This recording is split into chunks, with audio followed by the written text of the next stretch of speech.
Ever since I became a thumbnail artist and I've made over 500 thumbnails for channels from Iron Mouse, CDogVA, Onigiri and more, people have started to come to me for thumbnail advice and knowledge. So instead of trying to repeat myself to every single person that sends me messages, I'm going to provide resources here on my YouTube channel. Starting with this video, which is about 5 ways to improve your thumbnails right away without going into very difficult and deep theory about thumbnails, I plan to tackle that in a live stream here on YouTube where everyone can ask me questions about thumbnails and I will try to answer them to the best of my abilities. Besides the Q&A, I will also do a second live stream where everyone can send in their thumbnails for me to give feedback on in real time. And if you don't want to miss any of that, please make sure you are subscribed and ring that bell so you don't miss the notifications. But today we're going to talk about the 5 things I recommend everyone when they send me their thumbnails in DM or just ask me for advice. So the first is make your assets bigger. Everything you've compiled together, from reaction phase to text to a background to a secondary image, everything, just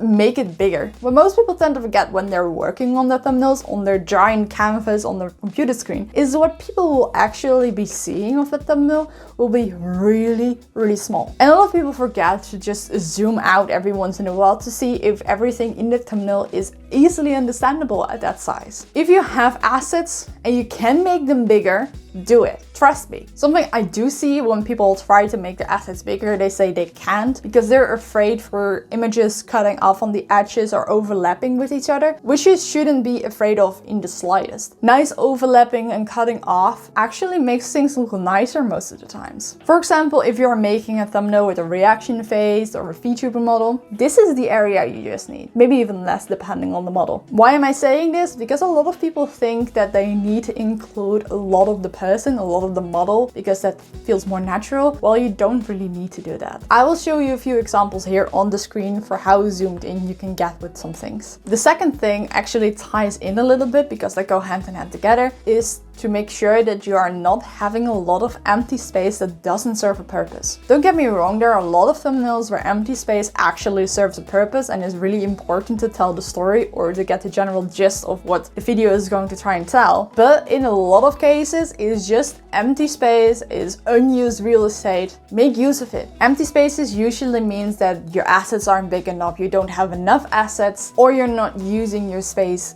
good enough. And usually it's a combination of the three. And with using so many assets, it's also important that these assets blend in together to form one unified image. For that, I say that strokes and drop shadows or anything that outlines images, they are your best friend. Really, I have like 30 presets of like just drop shadows and outer lines in different styles, thickness, colors, just ready for me to use because I keep reusing them every single time, no matter what thumbnail I make. And especially drop shadows for basically everything I add that will at least have a drop shadow to it. Just to give it a little bit more depth, to have it stand out from everything that's lying underneath, because sometimes it can blend together a little bit too much. Something a lot of people tend to underestimate is the power of a red curved arrow. We all have seen it. Everyone uses the same. Some people have even designed their own. The reason why it works has a lot of technical and psychological explanations, but in general, it can make your thumbnail look better. It can connect assets that you can't connect otherwise because for some reason they don't blend together as you want. It directs attention to the thing you want to have attention to. And because it's recognizable, it's really clickbaity for some reason. So basically for everyone that makes thumbnails, having a red arrow PNG in your assets folder is basically unmissable. Out of the full list, I think this is one of the most important things, and that's to increase vibrance and saturation on everything on your canvas. Everything on YouTube is super saturated, so if you have a very muted thumbnail, it won't stand out in the masses at all. On top of that, bright colors tend to attract attention and it generally looks nicer as well, so it's definitely something to always do. I tend to go over every single asset and turn up the saturation and vibrance for everything separately to make sure everything is in line with one another. My personal preference tends to go to vibrance over saturation because I just like how the colors look a little bit nicer like that, but I use both settings in tandem, and to my understanding not all programs have a separate vibrance slider. They both get the job done, on, so just play around with the sliders and see what looks good. And if you want to compare, just disable the saturation and then enable it again. They will see the difference really quickly. I know none of these 5 things actually go in depth of thumbnail theory, which is why I'm doing that live stream I mentioned earlier, where I can answer all of your questions. And in a separate live stream, I will give feedback on your actual thumbnails you can send in. So there will be plenty of room to learn more and ask your questions and get personalized feedback from me as much as you want. I hope that these 5 tips can help you improve your thumbnails right away, and otherwise I will see you guys in the live streams I will be doing. Make sure to subscribe down below and ring that bell, or join my Discord so I don't miss it. I hope you guys enjoyed, and I will see you guys in the next one.